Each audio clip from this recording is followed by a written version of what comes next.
प्रेम से बोलिए श्री सद्गुरु महाराज की जय। श्री सद्गुरु महाराज की जय। श्री सद्गुरु महाराज की जय। संत सद्गुरु महर्षि में ही परमहंस जी महाराज का प्रवचन। प्रेम ते प्रगट होई मैं जाना, प्रेम ते प्रगट होई मैं जाना। गुरुदेव के वचनों में है, बंदो गुरुपद कंज कृपा सिंधु नर रूप हरि, महामोह तम पुंज जासु वचन रवि करनी कर। प्यारे लोगों, मनुष्य का जीवन सत्संगमय होना चाहिए। जैसे माता के पेट से शरीर गठा जाता है, उसी प्रकार सत्संग के द्वारा आत्मा गठी जाती है। जब तक सत्संग नहीं पाता है, तब तक विषयों की ओर दौड़ता रहता है, वह पशुवत बरतता है। सत्संग के द्वारा मनुष्य बनता है। बिना सत्संग के हृदय शुद्ध नहीं होता। योग के आरंभ का नाश नहीं होता। हम लोगों को वही योग मिला है जो भगवान श्री कृष्ण ने गीता में बताया है। कई जन्मों में हम लोगों का काम खत्म हो जाएगा। मान लीजिए करोड़ों जन्म लेने पड़ते हैं और अब लाख जन्म ही लेने पड़ेंगे, तो कितना कर्म हो गया। एक राजा के मन में विरक्ति हो गई। वो एक इमली गाछ के नीचे बैठकर तप करने लगे।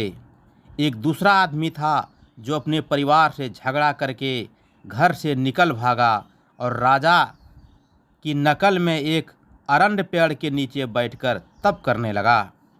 भगवान की ओर से राजा के लिए उत्तम भोजन और उस अरंड गाछ के नीचे बैठने वाले के लिए मड़वे की रोटी भेजी जाती थी। संयोग से एक दिन नारद मुनि उसी होकर जा रहे थे। राजा ने नारद जी से पूछा, आप कहाँ जा रहे हैं? नारद जी ने कहा, मैं विष्णुलोक जा रहा हूँ। राजा ने कहा, महाराज, जब आप भगवान विष्णु के यहाँ जा रहे हैं तो भगवान विष्णु से आप पूछेंगे कि मुझे इस इमली गाछ के नीचे कितने दिनों तक तप करने पर उनके दर्शन होंगे। नारद जी ने कहा, अच्छा ठीक है, मैं पूछ लूँगा।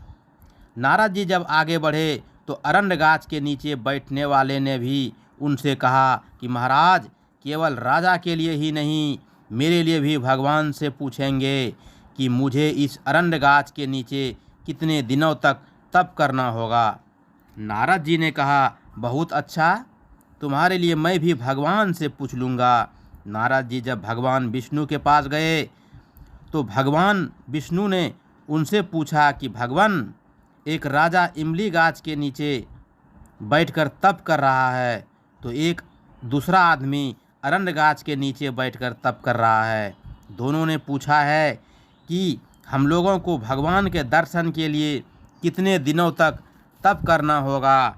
भगवान विष्णु ने कहा, इमली के वृक्ष के नीचे जितने पत्ते हैं, इमली के वृक्ष में जितने पत्ते हैं, उतने वर्षों तक राजा को तप करने के बाद मेरे दर्शन होंगे। और अरंड गाछ के नीचे जो बैठा है, अरंड वृक्ष में जितने पत्ते हैं, उतने वर्षों तक उसको भी तप करना होगा, तब मेरे दर्शन होंगे। नारद जी जब भगवान विष्णु के यहाँ से लौटे वापस, तो पहले अरण्य वृक्ष वाले से भेंट हुई। नारद जी ने उनसे कहा, इस अरण्य वृक्ष में जितने पत्ते हैं, उतने वर्षों तक तुमको यहाँ तप करना होगा। ऐसा तुम्हारे लिए भगवान विष्णु ने कहा है। वह आदमी जब अरण्य पत्तों को देखने लगा तो बहुत पत्तों को देखकर वह घबरा गया और यह कहकर चल दिया कि इतने वर्षों तक तप कौन करें। इससे तो अच्छा है कि घर का झगड़ा ही सही, घर में ही रहेंगे। वह अपना घर वापस हो गया। जब नारद जी राजा के पास पहुँचे तो राजा ने बड़ी आतुरता से पूछा कि महाराज, मेरे संबंध में भगवान से जानकारी ली थी, भगवान विष्णु से जानकारी ली थी? नारद जी ने कहा, हाँ, भगवान विष्णु ने आपके लिए कहा है कि इस इमली वृक्ष में जितने पत्ते हैं, उतने वर्षों तक आपको तप करना होगा, तब भगवान दर्शन होंगे। राजा यह सुनते ही प्रेम में मग्न हो गया और लगा नाचने। इतने में भगवान विष्णु वहाँ पहुँच गए। नारद जी ने भगवान से पूछा कि आपने भी हद कर दिया। मुझसे तो आपने कहा था कि इमली वृक्ष में जितने पत्ते हैं उतने वर्षों तक तप करने के बाद मेरे दर्शन होंगे, लेकिन आप तुरंत ही आ गए। भगवान विष्णु ने कहा कि देखते हैं राजा को कितना प्रेम है, इनके प्रेम के वशीभूत होकर ही मैं अभी तुरंत यहाँ आया। जिस समय आपको इन्होंने मुझसे पूछने के लिए कहा था उस समय ऐसा प्रेम इनमें नहीं था। बोलिए प्रेम से श्री सद्गुरु महाराज की जय। यह प्रवचन मराठी में ही परमहंस जी महाराज के द्वारा 20/5/1966 ईस्वी को सत्संग के अवसर पर महर्षि में ही आश्रम कुप्पा घाट में हुआ था। बोलिए प्रेम से श्री सद्गुरु महाराज की जय। तो दोस्तों, यह प्रवचन बहुत ही अच्छा है।